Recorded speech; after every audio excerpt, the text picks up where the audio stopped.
私は結婚することになっていたのに、8年付き合った彼氏はまだ知らなかった。最近、彼は新しい女性秘書にかかりきりだった。二人はすぐに気が合い、いつまでも話し込んでいる。彼女の誕生日を祝うため、彼はなんと10段のクリームケーキを注文した。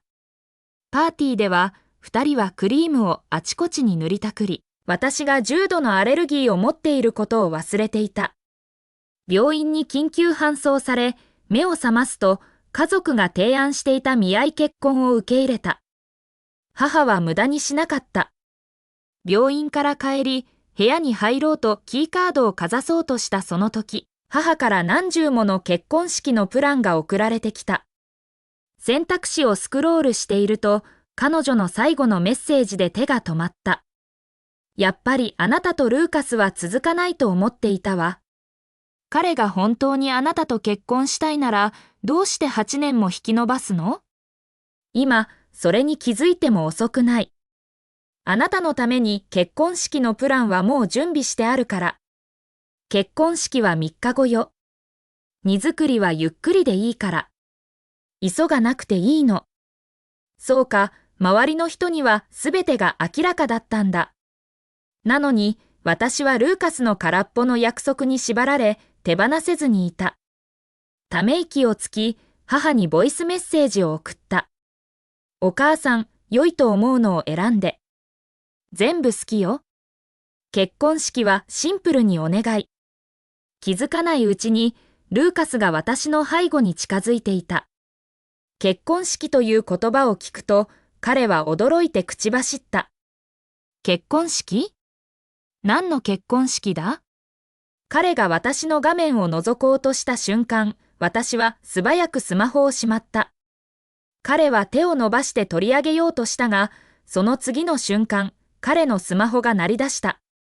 夜はとても静かで、電話の向こうから聞こえる慌てた女性の声がはっきりと聞こえた。ルーカス、さっき開花に物を取りに行ったんだけど、誰かつけてきてるみたいなの。怖いよ。ブロックをぐるっと回ったけど、まだ振り切れない。ルーカスの表情が一瞬で変わり、心配そうな顔になった。セリーヌ、慌てないで。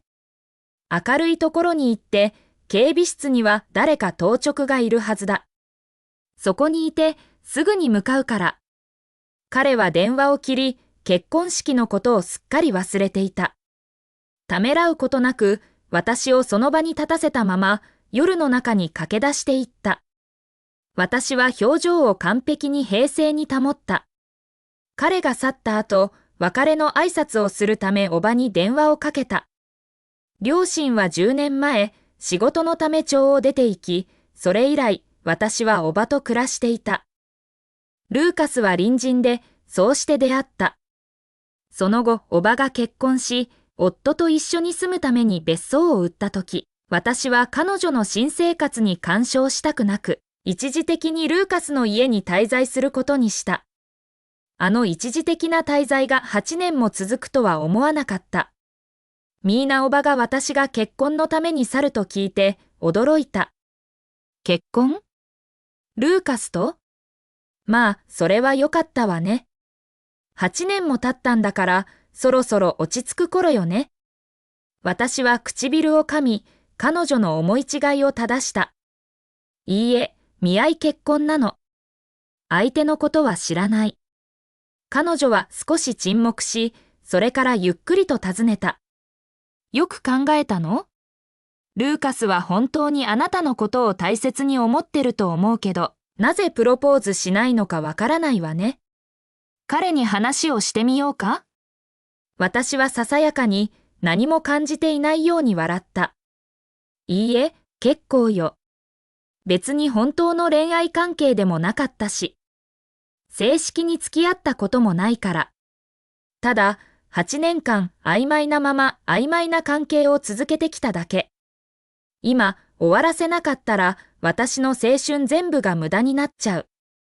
ミーナ叔母は8年間も同居していながら関係を定義すらしていなかったことに驚き、それ以上私を説得しようとはせず、私の決断を支持すると言った。寝る前にスマホに3日間のカウントダウンウィジェットを設定した。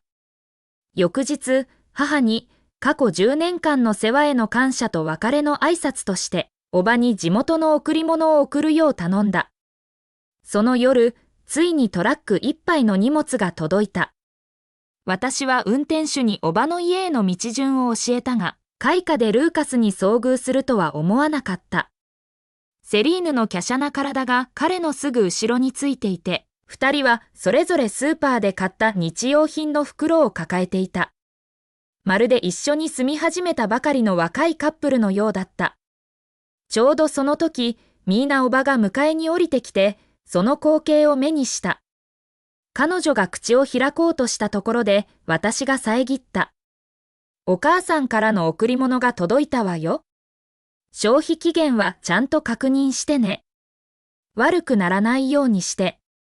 私は一度もルーカスを見ようとはしなかったが、今回は驚いたことに、彼の方から説明してきた。エリー、誤解しないで。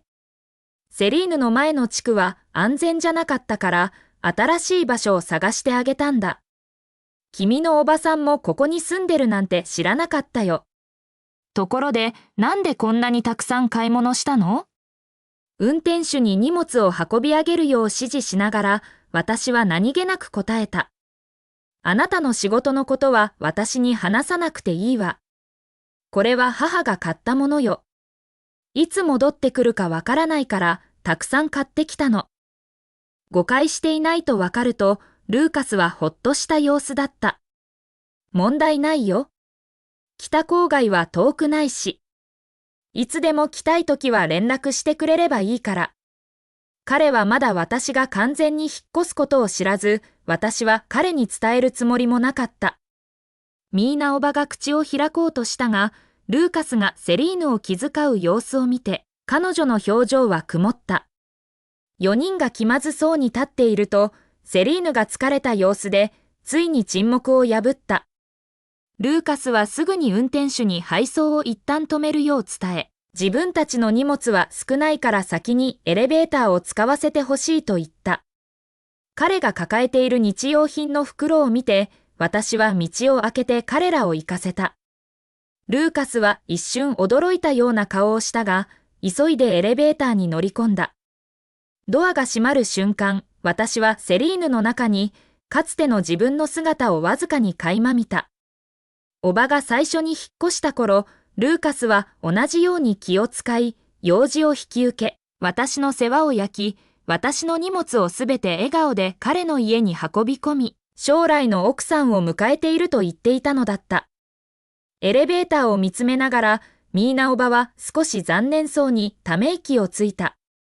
本当に私が彼に聞かなくていいの？長い付き合いなのに。誤解で別れるなんてもったいないわよ。私は首を振った。必要ないわ。私たちの間には誤解なんてないから。彼は誤解を一晩中放置することはない人よ。説明しないならそれで終わりなの。ルーカスとセリーヌの荷物は実際にはそれほど多くはなく、1回で済んだはずだった。しかし、私がおばに荷物を届け、別れの挨拶を済ませても、彼はまだ開花には現れなかった。旧友への礼儀として、スマホを取り出し、いつ戻るか簡単にメッセージを送った。ほとんど即座に、彼はボイスメッセージで返信してきた。再生すると、セリーヌの甘ったるい声が流れてきた。エリー、ルーカスはここで私の電気配線を直してくれてるの。ここは今まで誰も住んでなかったから、片付けることたくさんあるの。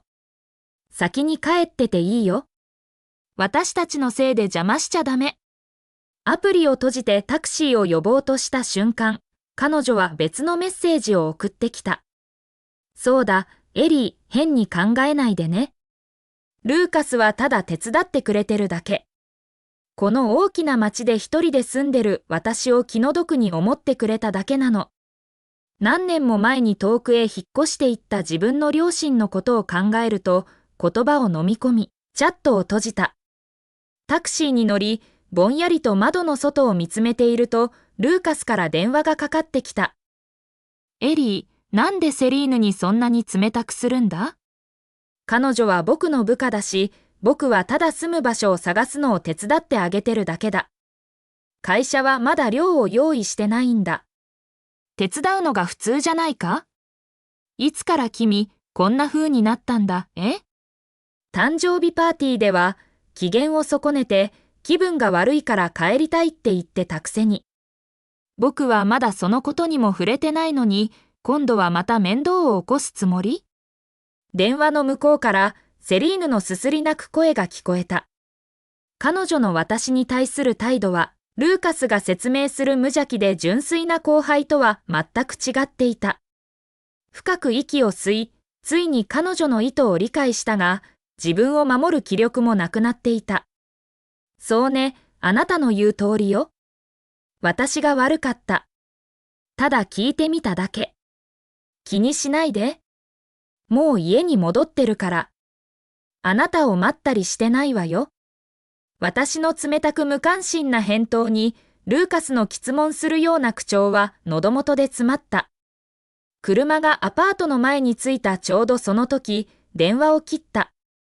降りてから、ルーカスの仕事用グループチャットに通知が殺到しているのに気づいた。開くと、未読メッセージ数はすでに99プラスを示していた。一番上には、セリーヌが投稿した。ルーカスが彼女の電気配線や配管を直している写真があった。こんなに気の利く上司、他にいる？と彼女は書いていた。この会社に一生を捧げてもいいわ。終身契約結べますか？彼女の投稿のもとには、他の従業員たちの羨望と称賛に満ちたコメントが並んでいた。社長がこんなことするの見たことない。清掃の方が潔癖症だって言ってたけど、ここではそうでもなさそうだね。うわ、スーツを脱いだらすごくかっこいい。これからはハスキンズ夫人になる夢を見るわ。みんな手を出すなよ。この写真は未来のハスキンズ夫人が投稿してるんだ。現実に戻って、仕事がお前の唯一の運命だ。彼がセリーヌを雇う前、私はこれらすべての仕事を無償でルーカスを手伝っていた。しかし、彼女が入社して私の役割を引き継いだ後、私はグループチャットを抜けるのを忘れていた。グループ内のすべての返信を読み終え、記録を削除してアプリを閉じた。もう前へ進む決心をした今、彼らの共同生活の予告編を見ても、思っていたほど傷つかなかった。卒業後、会社に入ったばかりの頃を思い出した。ルーカスはいつも、私がコーヒーを入れている写真やスケジュールを更新している写真をこっそり撮って、グループチャットでシェアしていた。オフィスの誰もが、彼が私のことを好きだと分かっていた。彼の愛に包まれ、毎日の単調な仕事もちょっと甘く感じられ、彼の愛情は退屈な仕事のチャットに活気をもたらした。しかし、セリーヌが現れた後、すべてが変わった。彼女は私のすべての役割を引き継ぎ、ルーカスはグループ内で私の名前が出ることを禁じた。彼は彼女に惹かれているようで、公然と、そして微妙に。以前、私と仲が良かった同僚の一人が、セリーヌは私ほど有能ではないと無害なコメントをしたことがあった。ルーカスは即座に彼女の1年分のボーナスを没収した。後で私はこっそり彼女に1万ドルを振り込み、衝動的に辞めないようにした。8年間住んではいたが、本当の意味で我が家ではなかった場所に戻り、荷造りを始めた。私の目は過去10年間の思い出でいっぱいの分厚いフォトアルバムに止まった。ベッドの端に座り、ページをめくっていった。それぞれの写真は、ルーカスが私にくれた贈り物を表していた。8年前、彼は私に9999個のサプライズを送ってから、2人で教会の歩道を歩こうと言った。誠意で私の心を勝ち取り、自ら進んで彼の妻になりたいと思わせたかったのだ。9999枚の写真を正確に収めるように作られたそのアルバムには、今、あと1ページだけ空白が残っていた。しかし結局、すべてが無駄に終わったのだ。アルバムを開花の静かで開けた場所に持って行き、マッチに火をつけ、燃やした。一枚一枚の写真が燃え、ゆっくりと灰になっていくのを見つめながら、過去8年間の私の人生をそれと共に埋めていった。ルーカスが到着し、炎のそばに立つ私を見て、彼の顔色は青ざめた。彼は駆け寄り、私を押しのけ、なんとか燃え残りを救おうとした。しかし、暑さが強すぎて手を伸ばすことができなかった。数秒のうちに、彼の手は熱で赤くなった。激怒した彼は、燃えるアルバムを踏みつけ、炎が一枚一枚の写真を飲み込むのを消そうとした。一体何やってるんだ？気は確かか？この思い出の数々がお前のせいで無駄になった。と彼は怒鳴った。私は起き上がり、パジャマの埃を払った。